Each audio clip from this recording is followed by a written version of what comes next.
PT Bank Mandiri Tbk atau BMRI membukukan laba bersih sebesar 13,2 triliun di sepanjang kuartal 1 tahun 2025. Angka tersebut tumbuh 3,9% secara tahunan. Kenaikan laba sejalan dengan pertumbuhan penyaluran kredit. Direktur Utama Bank Mandiri Darmawan Junaidi menyatakan penyaluran kredit Bank Mandiri sebesar Rp1.672 triliun atau naik 16,5%.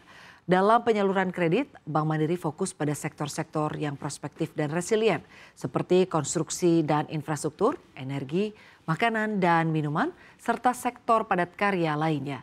Kinerja kredit juga diikuti dengan pertumbuhan yang berkualitas tercermin dari rasio kredit bermasalah atau non-performing loan yang di level 1,01% pada Maret 2025. Ini berdampak pada perbaikan dari sisi biaya kredit atau cost of credit yang membaik di level 0,71% per Maret 2025 dari periode tahun 2024 yakni sebesar 0,99%. Darmawan menegaskan Bank Mandiri menerapkan prinsip kehati-hatian dalam pengelolaan kredit sekaligus mengoptimalkan pertumbuhan bisnis yang sehat dan berkelanjutan.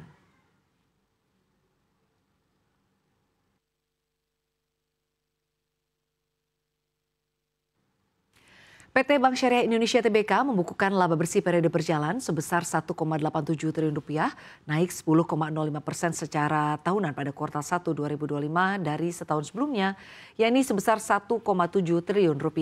Mengutip laporan keuangan di media massa, perolehan laba tersebut tidak terlepas dari pendapatan dari penyaluran dana, yakni sebesar Rp7,09 triliun, naik 12,45%. Bagi hasil untuk pemilik dana investasi ikut meningkat menjadi Rp2,31 triliun, sementara pendapatan setelah didistribusi bagi hasil meningkat menjadi Rp4,77 triliun.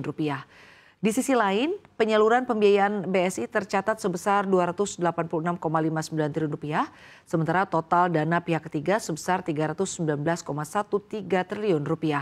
Total aset BSI pun menjadi sebesar Rp400,88 triliun.